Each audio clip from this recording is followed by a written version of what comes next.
selamat malam, saudara dikasih dengan Tuhan Yesus. Saya juga mengucapkan selamat juga untuk teman-teman yang menonton secara online.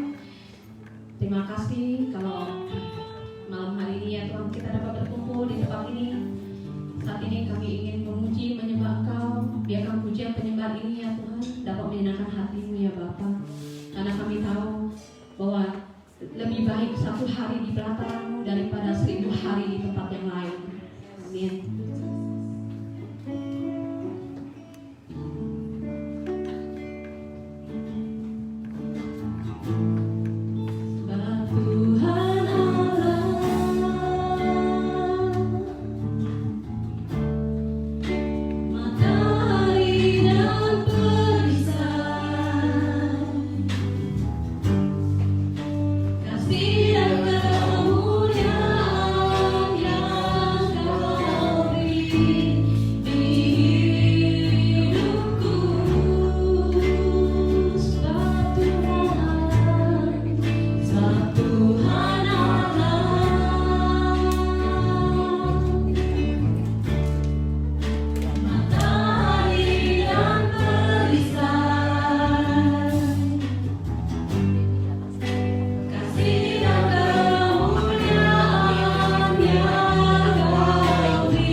Yeah.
sediakan buat hidup kami. Amin. Terima kasih ya Tuhan. Kami percaya sesuatu yang luar biasa akan terjadi. Amin. Yes, Tuhan. Lord. Persiapkan hati kami, Bapak. Kami mau duduk diam. Kami mau mendengarkan sabdamu, Bapak. Yes, Lord. Now time, now God. Saat ini adalah waktumu di mana Kau akan berbicara melalui dari bibir hamba-Mu ya Tuhan. Pakai hamba-Mu dengan lebih lagi. Amin. Kami percaya Tuhan firman yang sudah Kau sediakan, persiapkan buat kami. Yes, Kau Lord. akan urapi dengan urapan khusus. Amin. Sehingga firman Tuhan tidak akan kembali dengan sia-sia. Amin. Terima kasih Tuhan. Roh Kudus, kuduskan hati pikiran kami sekarang. Berikan kepada kami hati seorang murid Bapa. Kami siap Tuhan, hanya di dalam nama Tuhan Yesus yang diberkati, yang sehati katakan ya. Amin. Oh, kita berdoa.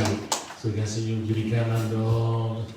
Amin. Lampu bisa dinyalakan. Berapa yang diberkati Tuhan pagi ini? Amin. Thank you tim musik luar biasa. Amin. Saya juga mau menyapa Anda semua yang online. Puji Tuhan. Anda percayakan berkat Tuhan melalui pada malam ini. Amin. Haleluya. Kita akan diberkati oleh seorang hamba Tuhan yang luar biasa, seorang evangelis dari khusus datang dari Indonesia. Saya sempat kenalan dengan Bapak Daniel dan Ibu Debbie beberapa hari lalu. Ternyata mereka orang terkenal tapi luar biasa ya saudara. Berapa yang pernah nonton YouTube Ibu Debbie? Ada? Banyak tuh penggemarnya luar biasa. Ya, saya lihat sekarang sana ada hampir 1 juta itu. Wow, saya bersyukur, kita bersyukur karena Ibu Debbie bisa memberkati gereja kita pada malam ini. Dan saya percaya saya juga banyak mendengar banyak kesaksian yang sudah diberikan oleh via YouTube. Kita percaya juga kesaksian maupun korbannya akan memberikan berkat buat kita semua. Amin. Selamat datang sekali lagi Bu. Terima kasih Pak Daniel dan Ibu yang sudah. Mari kita sambut dengan gaya AFC 2 Ibu.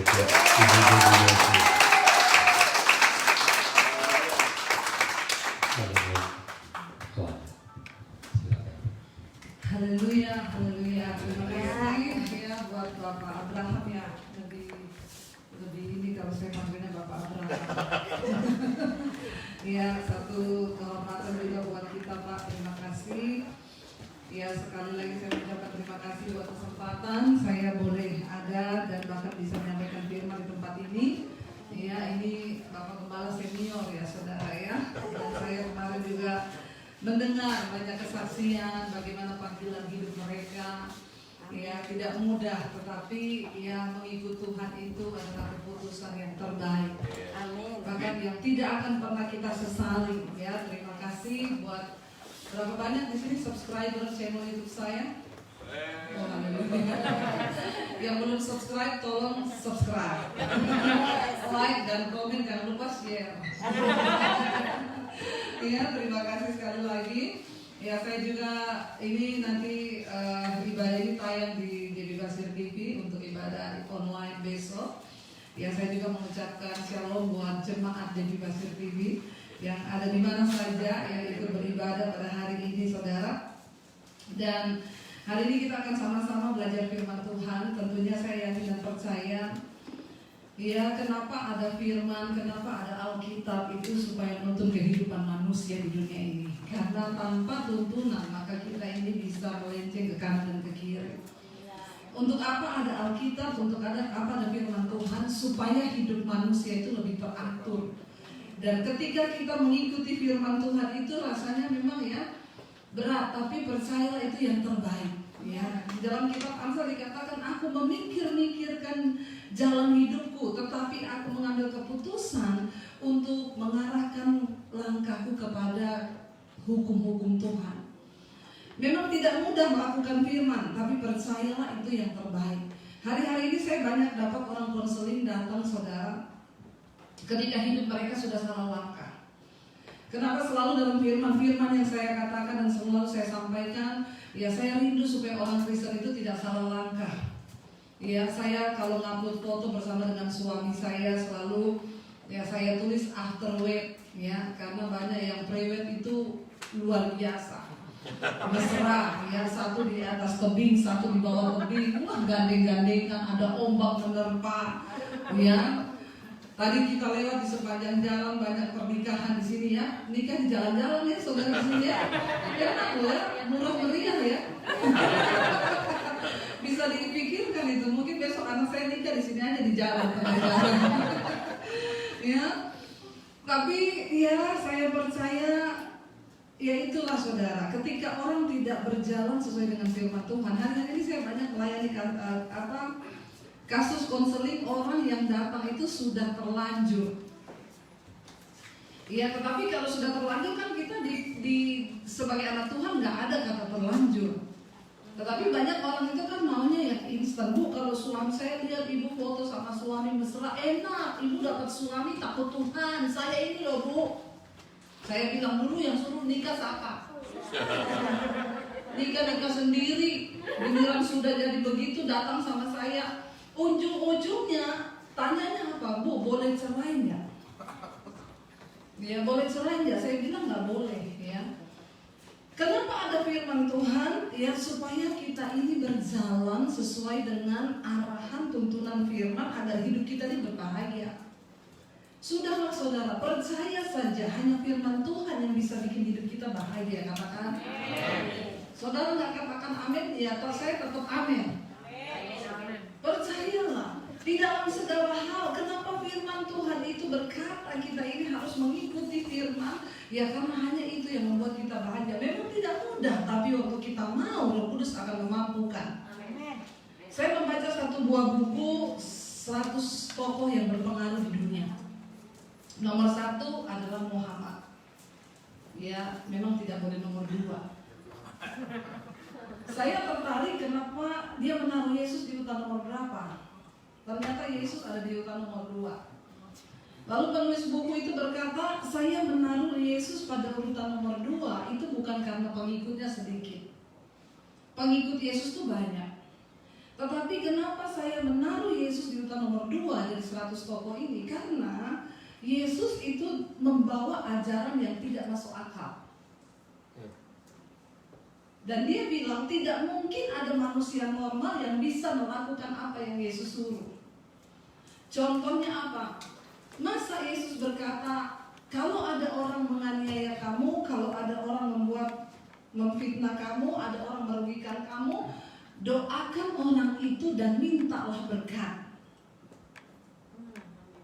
Dia bilang tidak mungkin ada manusia normal yang bisa melakukan hal itu. Cuma orang gila yang bisa melakukannya.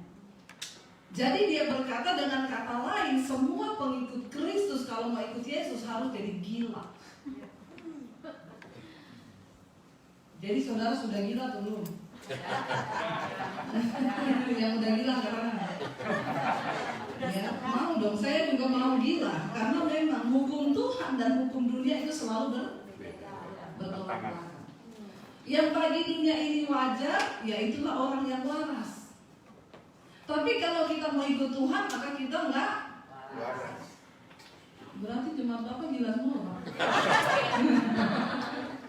Puji Tuhan. Lalu dia berkata alasan kedua kenapa dia menulis Yesus ada di nomor 2, karena dia bilang dia yakin tidak ada satu orang pun yang bisa melakukan apa yang Yesus katakan. Tidak ada satu manusia normal pun yang bisa lakukan apa yang Yesus katakan. Dengan kata lain, semua orang yang mengikut Yesus itu harus abnormal. Saudara, kita gampang nggak kalau disuruh mengampuni orang yang menyakiti kita itu mudah atau susah? Berapa banyak yang sudah berhasil mempraktikkan? Banyak orang gila di sini. Ya, termasuk saya.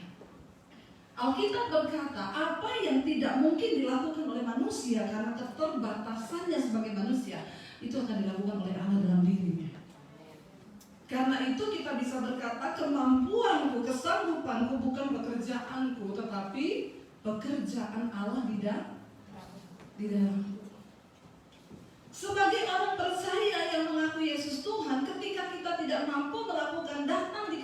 Tuhan. Banyak orang datang kepada saya hari-hari ini, Bu, saya terikat dengan persinahan, saya selingkuh, Bu, saya nggak bisa keluar, Bu. Saya bilang bisa. Kalau engkau mau sungguh-sungguh datang di kaki Tuhan, duduk berlutut minta kekuatan dari Tuhan.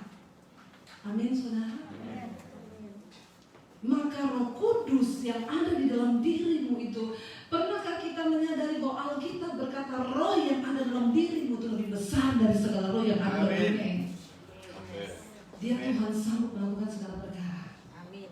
Saudara, hati-hati dengan segala bentuk kenyamanan, zona nyaman. Saya lihat orang-orang yang ada hidup di sini itu bahaya, saudara. Ketika kita sudah ada di zona nyaman, kita merasa nggak ada masalah lagi, nggak ada apa ya, hidup itu statis ya. Orang tuh kalau hidup di sini, maaf loh, saya lihat orang-orang, saya memantau hari-hari ini orang hidup di sini monoton ya. Ya. Ngaku nggak? Ya monoton ya hidupnya ya. Pokoknya pagi kerja sampai sore, nanti pulang malam, begitu terus lagi. Apa ya? Memang saya baru ngomong ke suami, benar Indonesia itu dikatakan negara berflower. Ya. Dan ada satu yang sangat berbahaya bagi orang-orang yang hidup ya monoton. Tanpa saudara sadari, saudara itu nyaman dalam satu situasi, rasanya nggak ada gebrakan lagi, nggak ada tantangan lagi, apa ya, nggak ada. Ini kameranya kok kayak selebriti ya?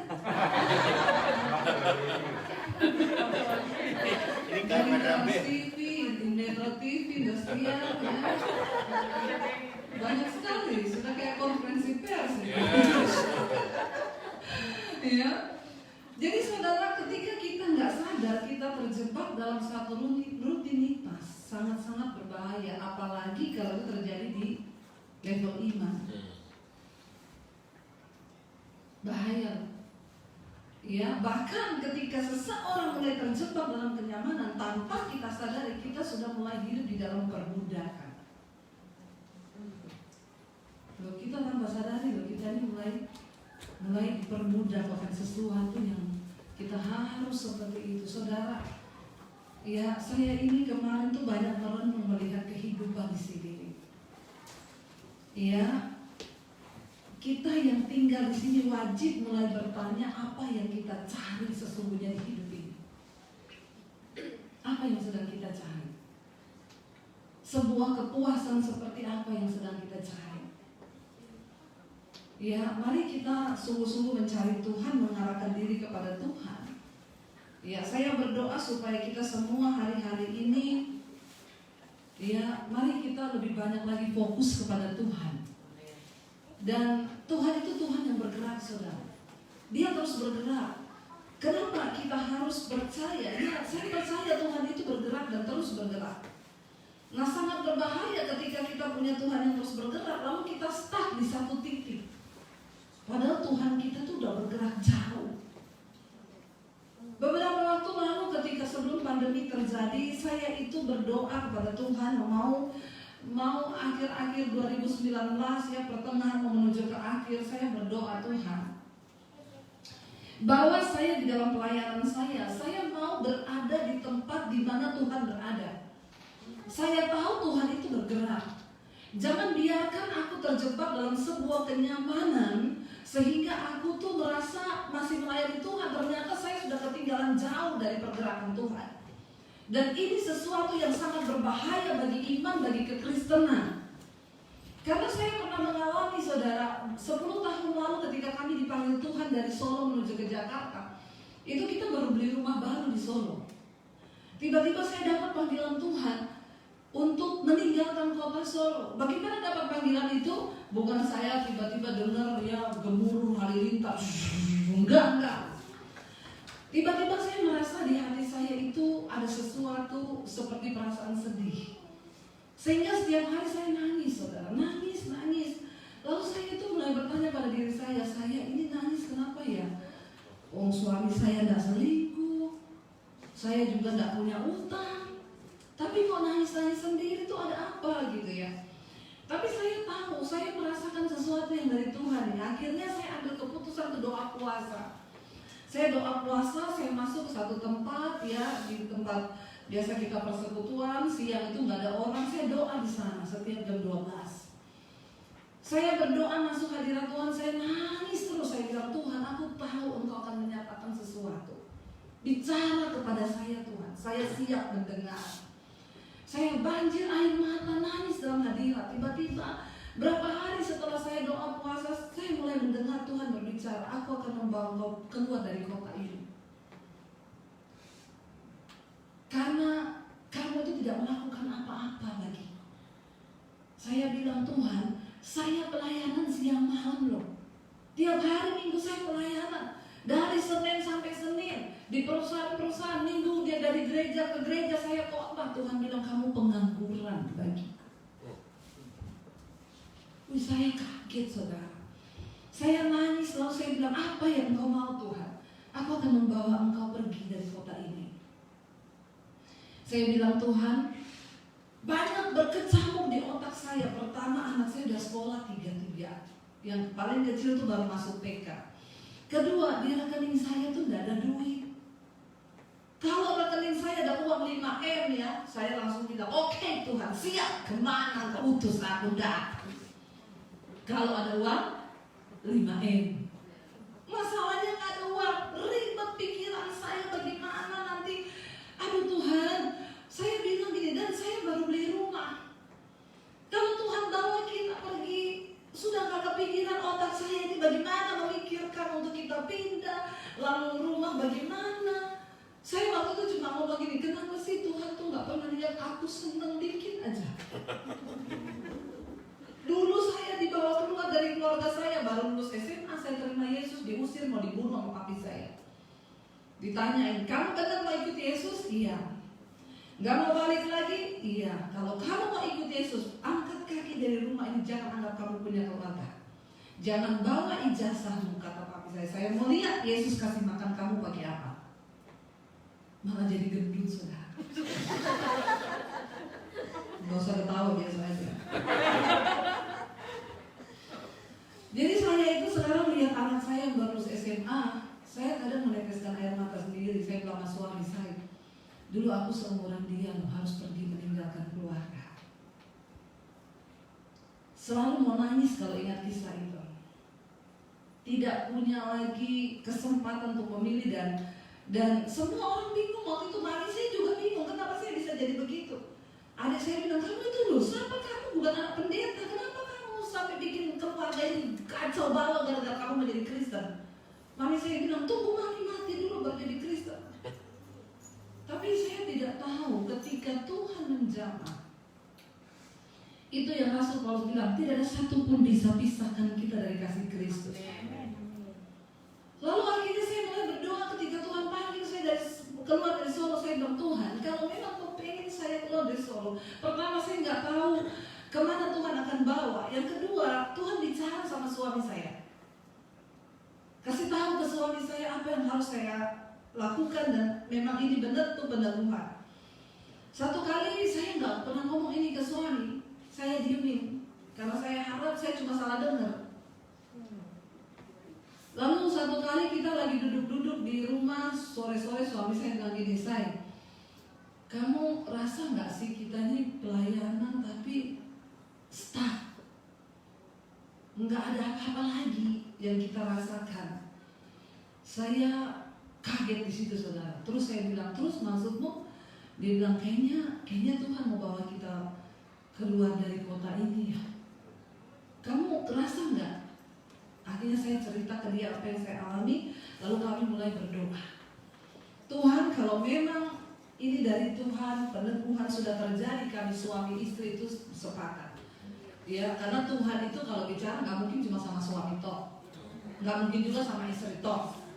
Ya, Tuhan itu tidak akan pernah menghancurkan sebuah hubungan rumah tangga, itu yang nomor dulu. Jadi saudara, untuk melayani Tuhan, kalau rumah tangga mau hancur percuma, bertobat dulu lagi aja, baptis ulang. Kalau sama saya rendam 15 menit supaya kau buka mata langsung sama Bapak di surga. Lebih baik tubuhnya binasa tapi jiwanya selamat. Amin. Mau ya dibaptis? Pada amin semua. Iya, jadi percuma ya, itu nomor 1 satu dulu. Kita melayani nomor satu beres itu keluarga. Suami istri terutama. Nggak ada di sini yang berantem 2 hari 2 malam nggak omongan kan? Haleluya. Berantem cukup 5 menit. Setelah itu beres. Amin. Ya percuma engkau melayani kalau hubungan suami istri itu rusak, percuma. Mending jangan pelayanan dulu, benahi dulu yang di dalam. Nanti kita terjebak lebih jauh. Sekarang banyak orang hebat di mimbar, hebat di gereja, melayani kelihatan sibuk padahal hancur. Jangan menipu diri saudara. Karena yang pertama tahu Tuhan, kedua setan. Malu sama setan. Ya makanya setan bilang biarin aja, dia pelayan di gereja dari biarin. Yang penting rumah tangganya kacau. Di gereja kita bisa senang-senang, begitu pulang di rumah suami istri nggak ada hubungan, yang akrab anak-anak juga sendiri-sendiri. Ngapain saudara? Ya banyak orang hebat di gereja. Makanya Alkitab berkata, engkau percaya hanya ada satu Allah saja itu bagus, tapi setan juga percaya. Dan setan gemetar kepada nama Allah. Jadi kalau level iman saudara cuma sampai percaya, berarti kita satu level sama siapa? Coba yang kenceng. Gak usah sambil melotot sama saya. Ya, jadi kalau engkau cuma punya iman percaya toh, maaf, level imanmu sama dengan setan. Kita percaya, setan juga percaya kata Alkitab. Apa yang membedakan kita sama setan? Kita melakukan kehendak Allah. Setan tidak akan pernah mau melakukan kehendak Tuhan. Setan gak mungkin melakukan firman. Tapi dia percaya ada Allah. Dan dia gemetar kepada nama Allah. Tapi dia tidak mungkin menuruti firman. Nah bedanya kita dengan setan, kita menuruti firman. Setan tidak akan pernah. Jadi saudara, ketika saya akhirnya dibawa Tuhan, kami minta peneguhan demi peneguhan, lalu akhirnya kami mulai berdoa, Tuhan kalau memang ini keputusan-Mu, kami mau taat Tuhan. Lalu tanda demi tanda Tuhan genapi. Kita minta tanda yang susah digenapi saudara. Dan akhirnya ketika kita harus meninggalkan kota Solo waktu itu, ya suami saya masih bertahan karena dia punya penghasilan. Dia bilang, saya buat bayar cicilan rumah loh itu. Lah kalau kita pindah bagaimana cicilannya? Saya bilang, dengan iman dong. Suami saya bilang, kamu bisa percaya dengan iman, aku gak sampai imanku.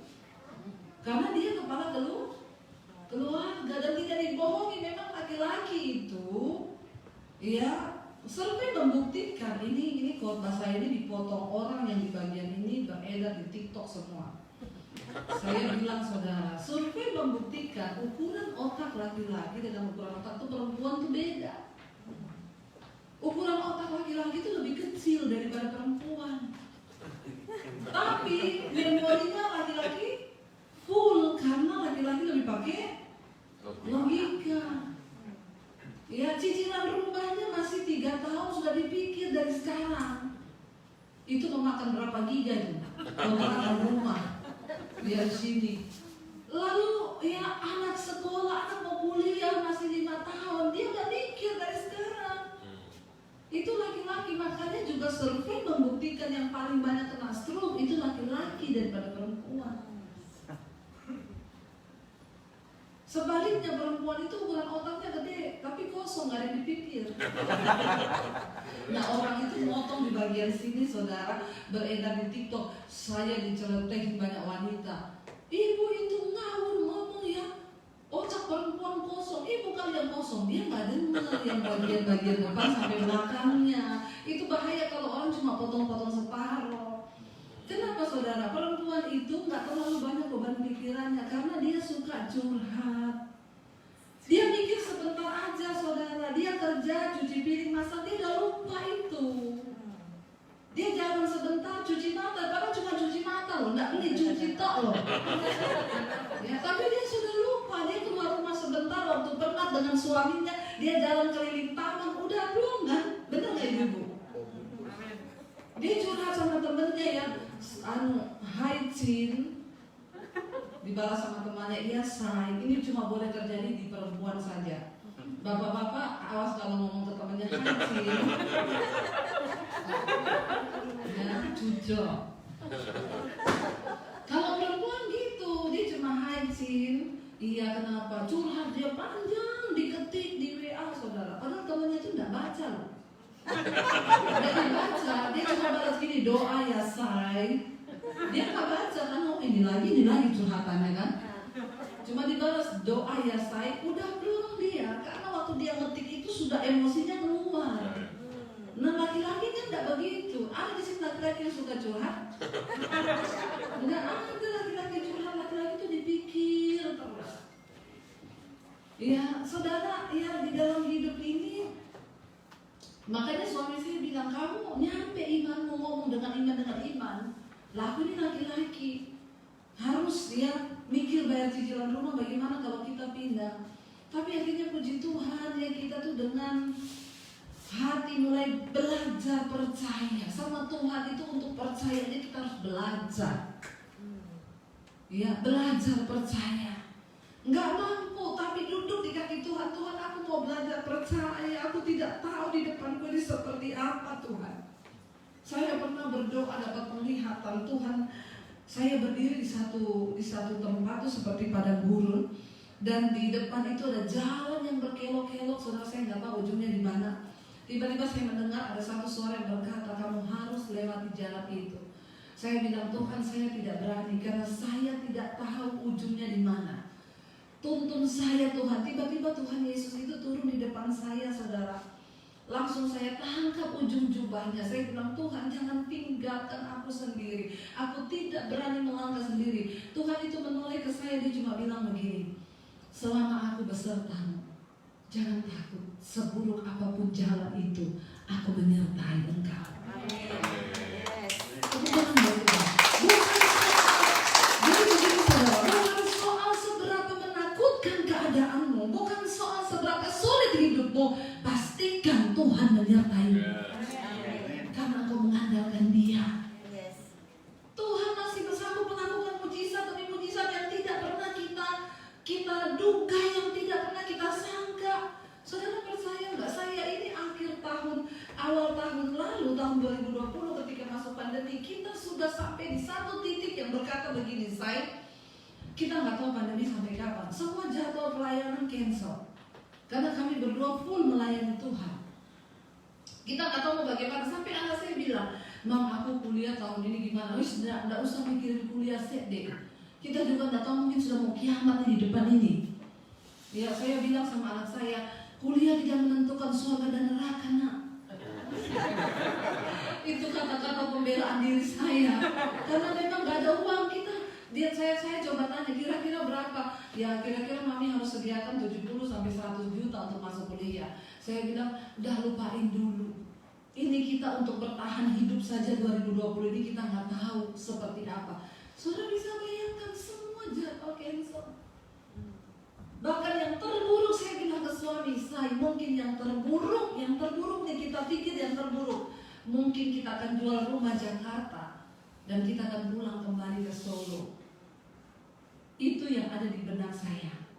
Dan saya cuma nangis di kaki Tuhan. Saya bilang, Tuhan, apapun yang terjadi, aku tetap percaya kepadamu. Sekalipun saya kehilangan rumah, saya cuma mau bilang, saya pernah melewati yang lebih buruk dari ini, gak punya apa-apa. Jadi saya tetap bersyukur Tuhan. Mungkin kami kehilangan rumah, tapi Engkau tetap Tuhan yang baik bagiku. Amin. Saya ngomong begitu. Siapa yang sangka saudara? Itu yang Tuhan bilang. Apa yang tidak pernah kita pikirkan, yang tidak pernah terlintas, yang tidak pernah timbul di hati, Tuhan sediakan bagi orang yang berserah kepada Dia. Saya mau bersaksi hari ini, saya tidak jadi jual rumah, malah beli rumah lagi di Jakarta. Tuhan itu hanya membalikkan seperti Dia begitu luar biasa. Dengan waktu yang singkat terjadi pembalikan keadaan. Apakah itu ada di benak kita? Apakah itu ada di otak saya selama ini? Saya tahu waktu itu anak saya aja mau kuliah. Saya nggak punya uang. Masuk ke bulan Februari, Maret, April, Mam, gimana saya kuliah? Lupakan dulu, nak. Ini kita belum tahu. Bahkan sampai pertengahan Maret pertengahan tahun 2020 kita belum tahu bagaimana kehidupan ke depan. Tiba-tiba saya bisa melukis. Tiba-tiba saya bisa melukis, saudara. Ya, saya bilang ke suami, karena waktu itu saya bilang, ya saya beliin saya kanvas, mau apa? Mau melukis. Daripada nggak tahu mau ngapa-ngapain sekarang ya, jadi saya beliin kanvas aja. Dia tanya sama saya, buat apa kanvas? Ya mau melukis lah. Beneran, kata suami saya itu selama nikah sama kamu 20 tahun belum pernah lihat kamu gambar apa-apa. Tapi memang benar, saudara. Orang saya sekolah aja dulu cuma gambar gunung 2, ada jalan di tengah, sawah di pinggir, matahari di tengah. Kan? Saudara juga begitu kan? Saya juga begitu. Jadi dia bingung waktu saya minta dibeliin tinta sama kanvas, dia tanya buat apa? Buat melukis. Lukis apa? Wis beliin saja lah.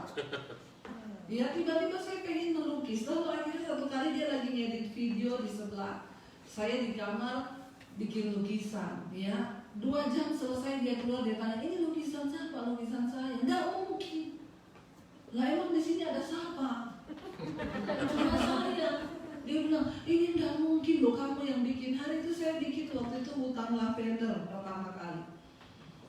Saya bilang ini dari Roh Kudus. Dia bilang, iya sih kalau ini saya percaya Roh Kudus nggak mungkin kamu. Karena saya senang, saya upload di Instagram saya. Puji Tuhan, lukisan pertama saya jadi. Tiba-tiba ada yang inbox, Bu, dijual nggak? Saya bilang, enggak, saya bukan pelukis. Tapi kalau saya mau beli, boleh nggak? Mama saya itu senang banget dengar khotbahnya ibu. Dia ulang tahun minggu depan. Saya mau kasih hadiah lukisannya Bu Dewi, pasti dia senang. Terus dijual nggak, Bu? Ya sebenarnya sih enggak. Tapi kalau ibu benar-benar mau ya silakan aja. Berapa, Bu? Ya saya juga bingung ngasih harga karena saya bukan pelukis. Ya, oh kalau gitu boleh saya minta nomor rekening ibu. Udah saya inbox, saudara, saya kasih. Besoknya dia transfer 10 juta lukisan saya yang pertama. Wow kan, saudara? Luar biasa kan? Begitu 10 juta suami saya kaget. Suami saya kaget, dia bilang, ayo kita beli kanvas lagi. Tadi marah-marah, saudara. Dia bilang, ini nggak ada penghasilan loh, kamu beli kanvas. Karena saya langsung borong kanvas, saudara. Buat apa banyak begini? Ya habisnya pokoknya jutaan. Buat apa saya mikir-mikir? Yo pokoknya aku mau ya. Terus yang ukurannya langsung gede. Begitu laku 10 juta, dia bilang, saya temenin lagi beli kanvas. Jadi semangat saya melukis. Waktu anak saya daftar kuliah masih nanya, Mam, kuliah gimana? Akhirnya berapa deh harus kita siapkan? 70 juta uang masuknya. Berdoa saja, kalau Tuhan izinkan pasti ada, kalau enggak. Saya melukis, saudara. Itu lukisan yang keempat. Belum laku saya upload, karena setiap kali lukis angkat laku. Yang kedua laku 10 juta lagi, yang ketiga 10 juta, saudara. Ya waktu yang keempat itu belum ada yang beli, saya diundang di satu perusahaan. Waktu kami makan siang, ya sekretarisnya cerita ke bosnya, Pak, Bu Dewi pelukis. Loh, saya pelukis enggak, saya baru belajar baru beberapa kali. Terus dia sekretarisnya buka IG saya, Bu ini kayaknya lukisan ibu yang terakhir ya. Iya. Bosnya tanya, udah laku belum, Bu? Belum, masih ada di rumah. Ini ceritanya apa? Ini gambar pohon ada bayangan di air. Saya bilang, saya dapatnya seindah apapun kehidupan kita di atas ini, ingat selalu ada bayangan masa lalu kita yang Tuhan bekerja di sana untuk mendatangkan keindahan. Wah, dia terpaku dengan tema itu. Boleh nggak saya miliki, Bu? Oh boleh Pak, nanti saya bingkai dulu. Kalau udah selesai biar diambil sopir saya. Selesai saya WA, sudah jadi Pak, oke biar diambil sopir saya. Malamnya dia transfer, Bu, saya sudah transfer lukisannya. Ya saya buka 70 juta. Wow. Saya begini, saya kirim balik, Pak, kayaknya kelebihan dulu.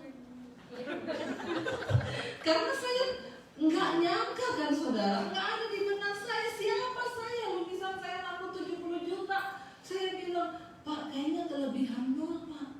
Daripada sudah saya pakai, terus dia bilang, Bu, saya kelebihan waktu itu. Malam kapal itu, saudara. Jadi saya balas, kayaknya kelebihan Pak nolnya. Dia bilang, enggak Ibu, benar itu yang Tuhan taruh di hati saya.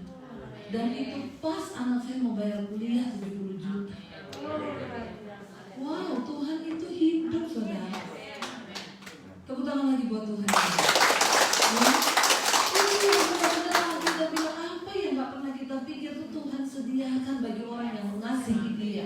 yang terpanggil sesuai dengan rencana Tuhan.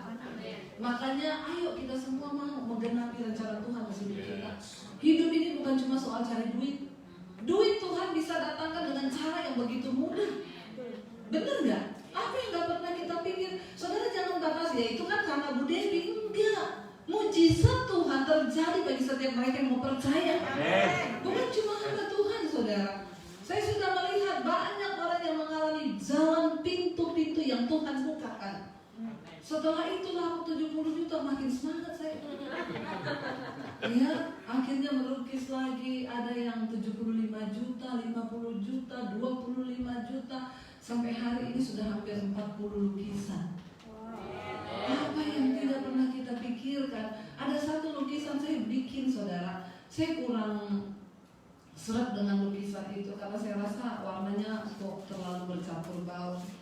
Saya tanya suami, dia bilang juga iya. Dari semua lukisan kamu ini yang paling jelek. Sudah mau saya hapus pakai tinta hitam. Anak saya naik ke atas. Mam, ini lukisan Mami? Iya. Dari semua lukisannya Mami, ini yang paling bagus. Saya ngomong paling jelek, suami ngomong paling jelek, anak saya bilang ini paling bagus. Saya belajar dari situ, saudara. Ternyata setiap orang itu punya cara pandang yang berbeda. Dari satu barang aja saya bilang paling jelek, anak saya bilang paling bagus. Terus saya bilang sama anak saya, baru Mami mau cat hitam, mau ganti lukisan lain. Jangan Mam, Mami angkat aja di IG, kalau nggak ada yang beli buat aku, mau aku pasang di kamar. Kata anak saya, ya udah oke, buat kamu aja. Saya angkat di IG, puji Tuhan lukisannya jadi. Saudara tahu 4 orang minta lukisan itu. Dari Batam, dari Manado, ya dari Kalimantan, ada 4 orang. Saya kaget. Saya bilang udah laku, bisa nggak bikinin yang sama Bu? Jadi saya bikin lukisan itu 4 biji. Ya, dan saya pikir apa yang nggak pernah kita pikirkan. Ya Tuhan itu punya jalan yang aneh loh. Saya bilang sama suami saya, mulai sekarang kamu jangan pernah menilai lukisan saya. Karena dia bilang itu paling jelek, ternyata ada 4 orang loh. Baru kali itu lukisannya satu lukisan 4 orang yang pesan. Itu saudara, ya saya melihat Tuhan itu sangat-sangat luar biasa. Tapi memang kalau nggak mood melukis saya nggak bisa. Ini aja pesan udah banyak banget. Ya belum bisa melukis, apalagi saya 1 bulan ada di sini. Apa yang saya mau bilang hari ini, saudara? Yuk kita fokus pada Tuhan. Ya, saya mau tanya dulu, berapa banyak di sini yang mengaku dirinya prajurit? Prajuritnya Tuhan. Kita dipanggil bukan cuma jadi jemaat. Jangan berpuas dengan jadi jemaat orang Kristen biasa. Kita harus masuk ke level yang berikutnya, jadi prajuritnya Tuhan. Kalau kita mau jadi prajuritnya Tuhan, ada satu syaratnya. Ayo kita buka 2 Timotius pasal yang kedua ayat yang keempat. 2 Timotius pasal yang kedua ayat yang keempat, firman Tuhan berkata begini, ya. Seorang prajurit yang sedang berjuang tidak memusingkan dirinya dengan soal-soal penghidupannya, supaya dengan demikian ia berkenan kepada komandannya. Ya, seorang prajurit yang sedang berjuang, saudara, ya dia tidak memusingkan, ya hidupnya tidak memusingkan dirinya dengan soal-soal penghidupannya, ya supaya dengan demikian ia berkenan kepada komandannya. Nggak ada prajurit lagi dikirim ya, kamu pergi ya misalnya tentara pergi ke Papua, ya dia pergi ke Papua, lagi mau tembak musuh nih. Tiba-tiba teleponnya bunyi, so istrinya ngomong, Pak beras habis. Ada prajurit begitu? Walaupun istrinya melahirkan, istrinya apa, udah gak peduli, dia udah gak bawa handphone. Jangankan pikir penghidupan, handphone dia udah gak bawa. Pokoknya waktu dia masuk ke tempat tugas, dia melupakan semua. Apa yang ada di belakang sudah dia masuk itu. Karena dengan berbuat demikian dia berkenan kepada komandannya. Maksudnya apa sih Bu? Berarti kita tidak usah mikir hidup, gak usah kerja mulai besok, pokoknya aku doa terus, ya itu salah. Di hidup ini saudara, mari kita mulai memilih, menetapkan sebuah fokus dalam hidup kita.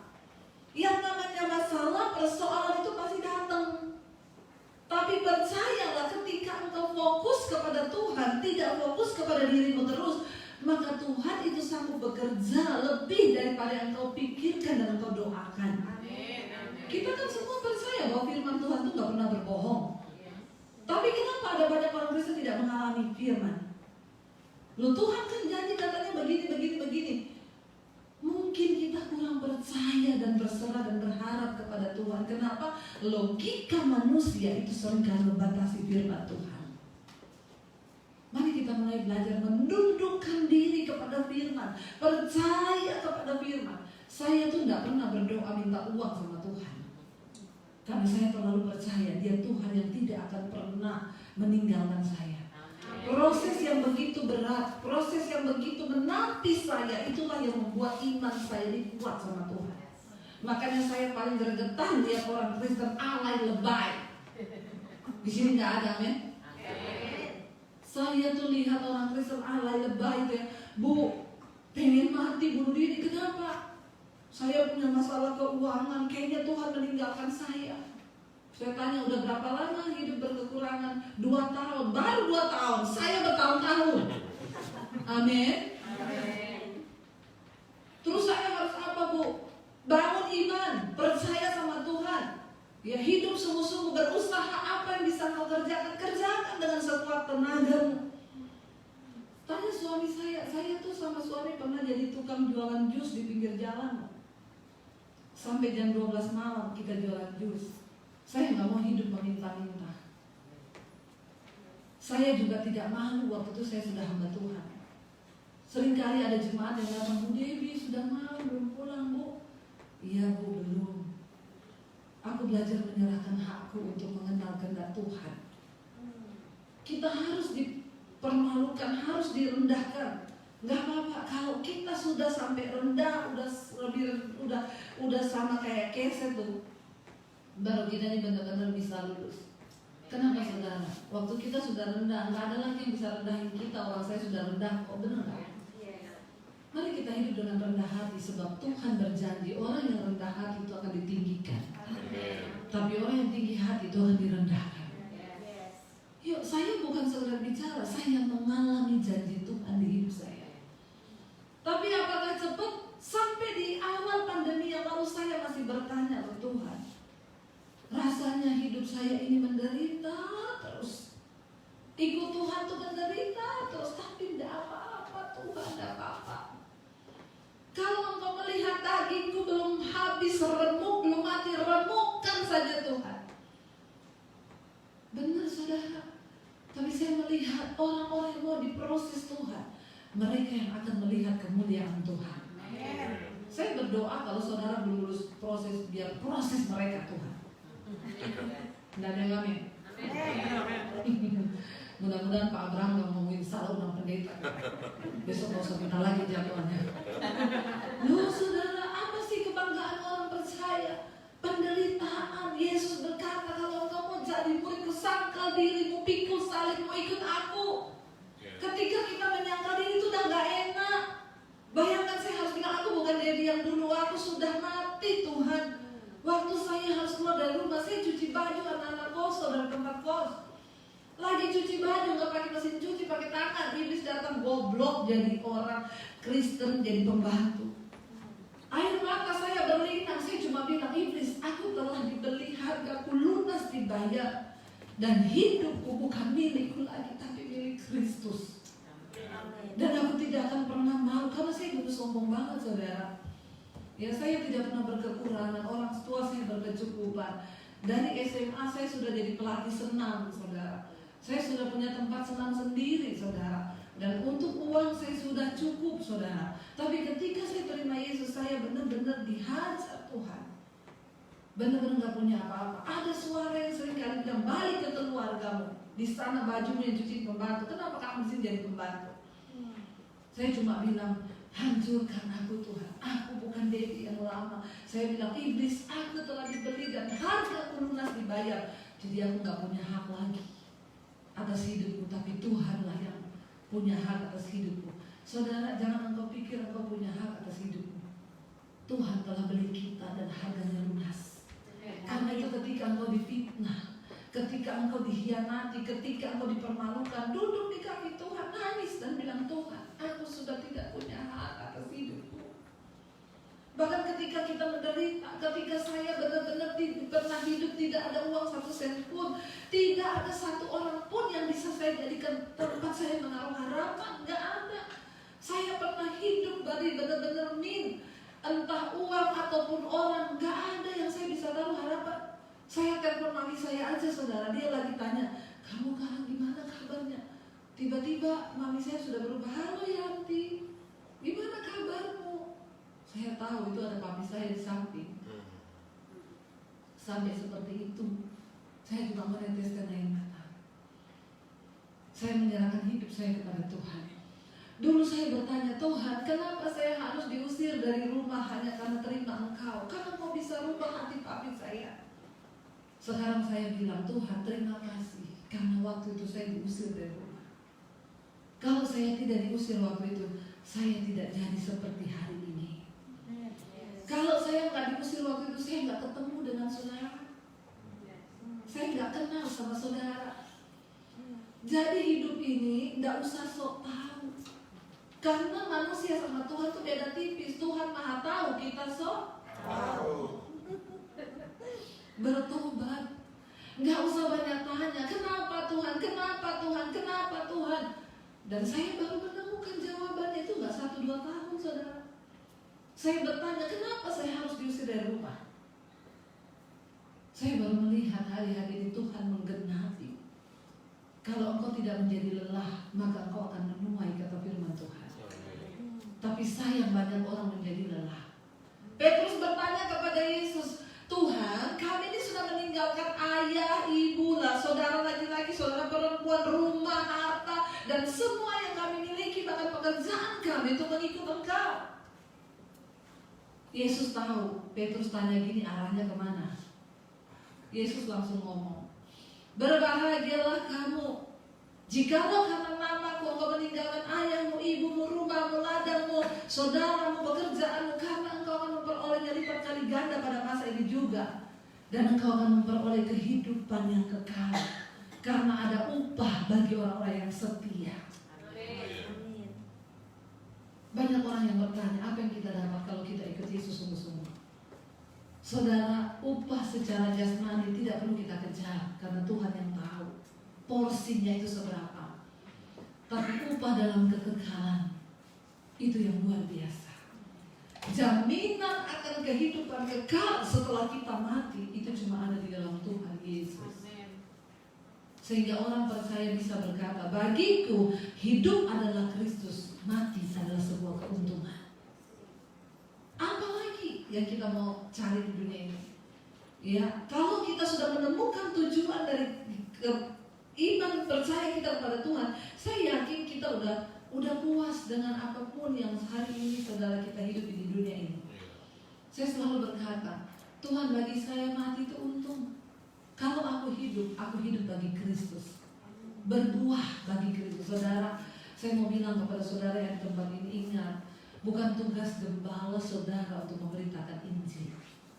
Tugas setiap kita, dimanapun engkau berada, beritakan Injil.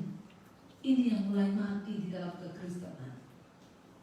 Tanpa kita sadari, gereja-gereja banyak yang tutup. Kenapa? Karena penginjilan berhenti. Orang Kristen sudah merasa nyaman dengan dirinya dan dia lupa untuk menginjil. Saya nih di Indonesia, saya naik Grab, saya naik ojek, saya naik pesawat. Orang yang di samping saya, yang ada dengan saya punya hati bagaimana supaya dia bisa mengenal Yesus ya. Saya cari jalan saudara untuk bisa masuk. Bagaimana Injil bisa diberitakan. Sampai pernah satu kali di pesawat saya ketemu dengan seorang wanita. Waktu itu saya mau pelayanan ke Berau. Lalu wanita itu duduk, saya berdoa, Tuhan, semoga orang yang duduk di samping saya adalah orang yang membutuhkan kabar baik, yaitu Injil. Wanita itu duduk di samping saya. Saya tanya, mau kemana? Dia bilang, saya ini pesawatnya harusnya semalam, Bu. Tapi ternyata saya salah beli tiket. Jadi saya harus berangkat lagi hari ini. Oh, saya bilang, berarti bukan secara kebetulan kamu ketemu dengan saya. Terus saya tanya dari mana? Dia bilang saya dari Palu. Terus ini mau kemana? Mau pulang ke orang tua saya. Kenapa? Saya sudah menikah, saya tanya. Sudah, justru ini saya lari dari suami saya, Bu. Kenapa lari dari suami? Saya sedang hamil. Saya ditipu sama suami saya. Dulu dia melamar saya, Bu. Dia ngaku dia bukan orang Kristen. Dia ngaku agamanya dari seberang, Muslim. Saya terima, Bu. Saya kenalkan ke orang tua saya dan kami menikah, Bu. Menikahnya juga secara Muslim. Tiba-tiba, Bu, saya dibawa pulang ke keluarganya di Palu. Ternyata dia anak pendeta. Lah saya tinggal di gereja, Bu. Saya merasa sangat tertipu, Bu. Makanya saya lari dari dia, Bu. Saya benar-benar tertipu. Saya mau pulang ke orang tua saya dan ini anak mau saya gugurin. Saya bilang, wow, Tuhan tuh baik ya. Bukan secara kebetulan kamu bertemu dengan saya. Karena saya punya cerita tentang bagaimana kasih Tuhan menyelamatkan saya. Lalu dia tanya, ibu siapa? Saya bilang, saya hamba Tuhan, saya pendeta. Dia bilang, hah? Saya, ibu percaya nggak? Kesini kemarin dari Palu, saya tuh tempat duduk juga sama pendeta. Terus saya bilang, dan kamu pikir itu kebetulan? Itu Tuhan yang mengatur. Lalu saya bersaksi kepada dia tentang bagaimana pertobatan hidup saya. Di atas pesawat dia mulai meneteskan air mata. Roh Kudus melawat dia. Lalu saya berkata, kamu jangan gugurkan bayi yang ada dalam kandungan. Tuhan sudah memilih kamu. Lalu saya bertanya kepada dia, kamu mau gak saya doakan?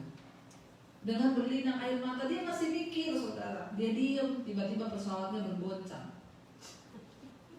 Lalu pramugari mengumumkan, kenakan sapu pengaman. Ya, kembali ke tempat duduk. Ya, karena kita sedang berada di dalam cuaca buruk. Saya bilang, kalau kamu mati, kamu yakin masuk surga? Dia terdiam. Saya bilang, di dalam Yesus ada jaminan.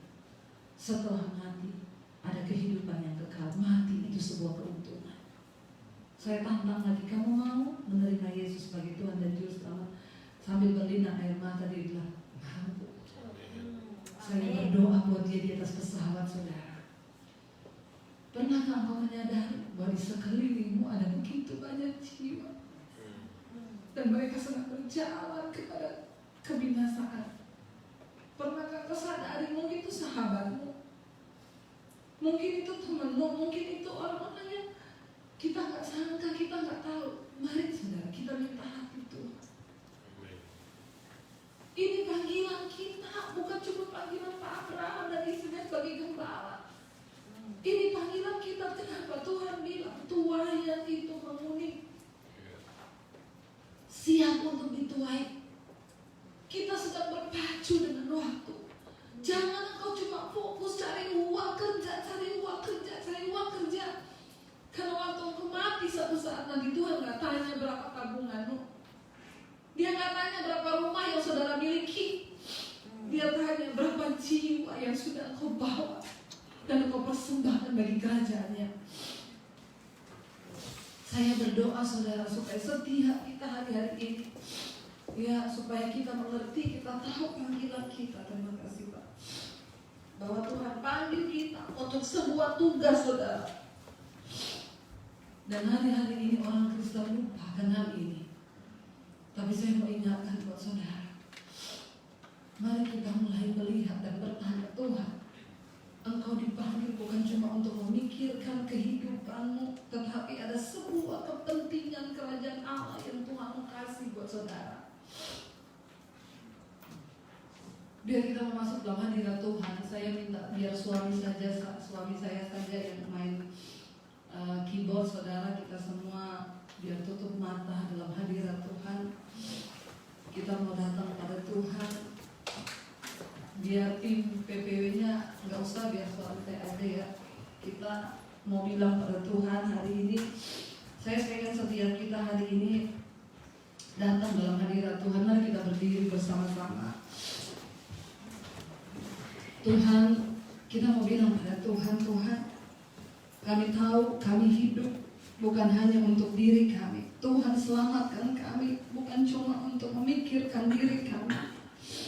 Ampuni kalau kami sudah terlalu nyaman. Ampuni kalau kami melupakan ada sebuah tanggung jawab. Di sekeliling kami ada begitu banyak orang yang sedang berjalan menuju kebinasaan. Biar kami punya hati-Mu Tuhan. Engkau yang terus kuatkan kami bertahan di dalam hidup ini. Engkau Tuhan yang tidak pernah meninggalkan. Bahkan kami berdoa bukan secara kebetulan. Malam ini kami datang. Tuhan ingatkan kami.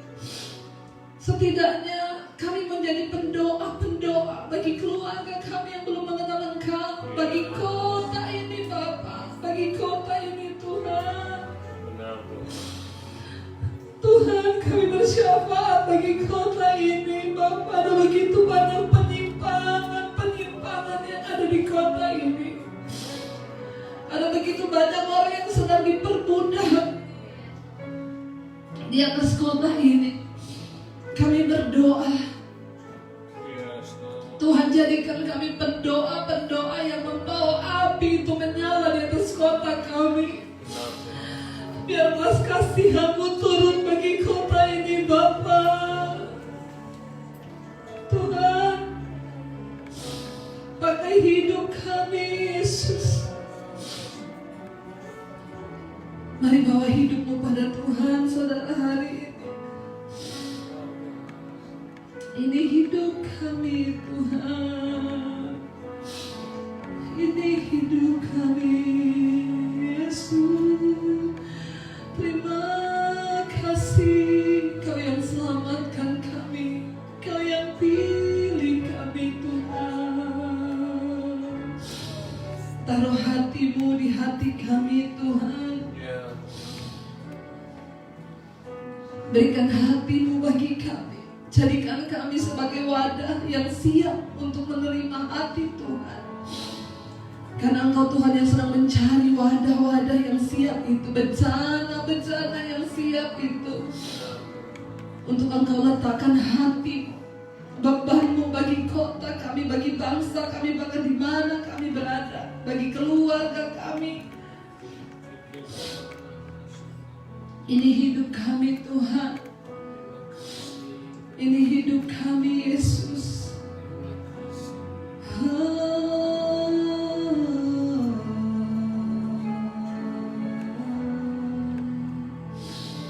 Terima kasih. Mari kita sembah Tuhan. Terima kasih Tuhan.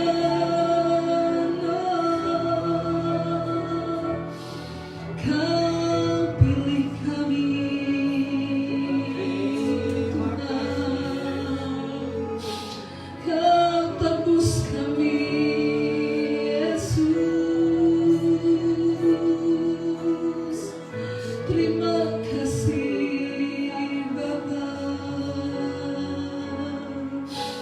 Kami datang menyerahkan seluruh hidup kami dalam tangan-Mu Tuhan. Haleluya. Kalau ku hidup bagi-Mu Tuhan. Kalau kami hidup, kami mau hidup bagi Tuhan. Kalau ku hidup bagi-Mu. Hatiku tetap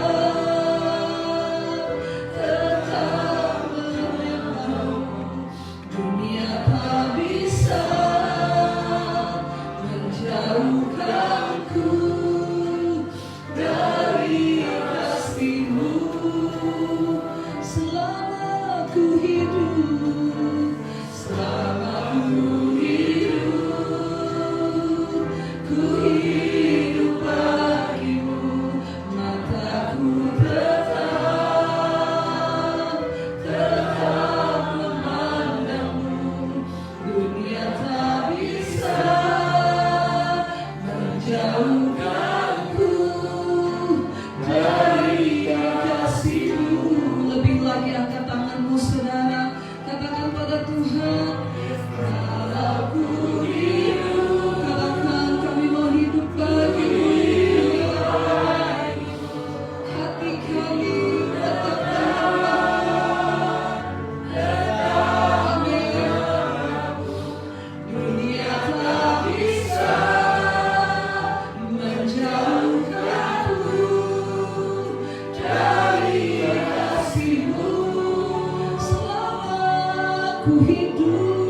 hari-hari ini bahkan kami tersakiti. Mungkin hari-hari ini ada pergumulan yang berat. Tanpa kami sadari, mungkin kami telah diperbudak oleh waktu, oleh keadaan, oleh uang. Tuhan, kami datang menyerahkan hidup kami. Kami tidak ingin terjebak dalam rutinitas kehidupan kami. Kami mau hidup mengalir bersama kehendak-Mu, bersama rencana-Mu. Sekalipun ada persoalan, penderitaan, tapi semua indah jika bersama dengan Tuhan. Karena kami tahu tujuan Tuhan, kekekalan itu sedang dibangun dalam hidup kami. Proses kami, Tuhan hancurkan setiap kami. Kalau ada hal yang belum berkenan, bawa kami kepada perkenanan-Mu ya Bapa. Kami berdoa, hamba berdoa, jadikan umat-Mu di tempat ini menjadi pendoa-pendoa bagi kota ini Bapa. Sehingga ada tuayan-tuayan yang akan dituai. Karena kehidupan kami membawa tujuan kekekalan, yaitu kerajaan Allah.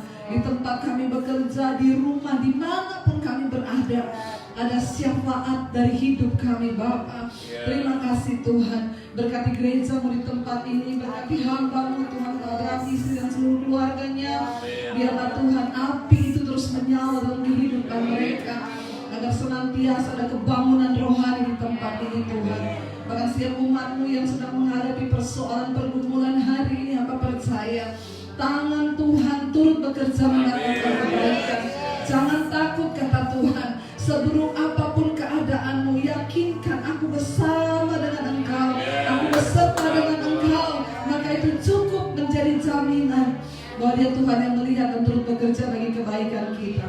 Di dalam nama Yesus segala pujian, hormat, kemuliaan hanya bagi Engkau. Yang percaya diberkati katakan bersama. Amin. Silakan duduk Bapak Ibu. Luar biasa, Tuhan diberkati. Amin. Sudah berikan sekali tepuk tangan untuk Tuhan. Terima kasih. Saya sungguh-sungguh diberkati. Mari kita persiapkan hati kita untuk membawa persembahan ke dalam rumah Tuhan. Kita mau bersyukur untuk segala berkat yang Tuhan sudah limpahkan sepanjang minggu ini. Kita akan memberikan yang terbaik, kita akan memberikan dalam rasa syukur kepada Tuhan. Amin, saudara. Amin. Ya, amin dua orang apa-apa. Kita akan tundukkan kepala sekali lagi. Bapak, kami bersyukur Tuhan untuk kuasa firman-Mu. Kami sudah mendapatkan suatu pewahyuan di dalam firman-Mu. Sungguh luar biasa. Ajar kami ya Tuhan untuk menjadi sebagai alat-Mu sehingga kami boleh memberitakan kabar baik bagi-Mu.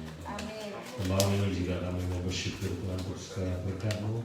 Kami mau membawakan juga yang membawa yang terbaik dalam rumah Tuhan. Berkati setiap tangan-tangan yang membawa persembahan mereka. Berkati bagi mereka yang bekerja, yang sekolah dan juga yang usaha. Kami bawa dalam ucapan syukur di dalam nama Tuhan Yesus.